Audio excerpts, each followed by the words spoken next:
Chapter 2. Mr. Bennet was among the earliest of those who waited on Mr. Bingley. He had always intended to visit him, though to the last always assuring his wife that he should not go. And till the evening after the visit was paid, she had no knowledge of it. It was then disclosed in the following manner. Observing his second daughter employed in trimming a hat, he suddenly addressed her with, "I hope Mr. Bingley will like it, Lizzie." "We are not in a way to know what Mr. Bingley likes," said her mother resentfully, "since we are not to visit." "But you forget, mamma," said Elizabeth, "that we shall meet him at the assemblies, and that Mrs. Long has promised to introduce him." "I do not believe Mrs. Long will do any such thing. She has 2 nieces of her own. She is a selfish, hypocritical woman, and I have no opinion of her." "No more have I," said Mr. Bennet, "and I am glad to find that you do not depend on her serving you." Mrs. Bennet deigned not to make any reply, but, unable to contain herself, began scolding one of her daughters. "Don't keep coughing so, Kitty, for heaven's sake. Have a little compassion on my nerves. You tear them to pieces." "Kitty has no discretion in her coughs," said her father. "She times them ill." "I do not cough for my own amusement," replied Kitty fretfully. "When is your next ball to be, Lizzie?" "Tomorrow fortnight." "Aye, so it is," cried her mother, "and Mrs. Long does not come back till the day before, so it will be impossible for her to introduce him, for she will not know him herself." "Then, my dear, you may have the advantage of your friend and introduce Mr. Bingley to her."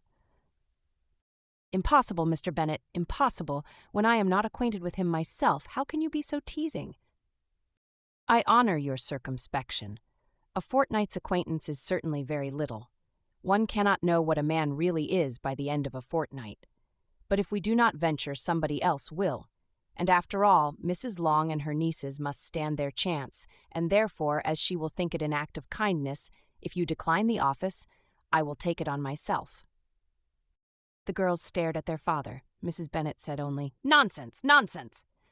"What can be the meaning of that emphatic exclamation?" cried he. "Do you consider the forms of introduction and the stress that is laid on them as nonsense? I cannot quite agree with you there. What say you, Mary? For you are a young lady of deep reflection, I know, and read great books and make extracts." Mary wished to say something very sensible, but knew not how. "While Mary is adjusting her ideas," he continued, "let us return to Mr. Bingley." "I am sick of Mr. Bingley," cried his wife. "I am sorry to hear that. But why did you not tell me so before? If I had known as much this morning, I certainly would not have called on him. It is very unlucky, but as I have actually paid the visit, we cannot escape the acquaintance now." The astonishment of the ladies was just what he wished, that of Mrs. Bennet perhaps surpassing the rest, though when the first tumult of joy was over, she began to declare that it was what she had expected all the while. "How good it was in you, my dear Mr. Bennet! But I knew I should persuade you at last. I was sure you loved your girls too well to neglect such an acquaintance. Well, how pleased I am, and it is such a good joke, too, that you should have gone this morning and never said a word about it till now." "Now, Kitty, you may cough as much as you choose," said Mr. Bennet, and as he spoke he left the room, fatigued with the raptures of his wife.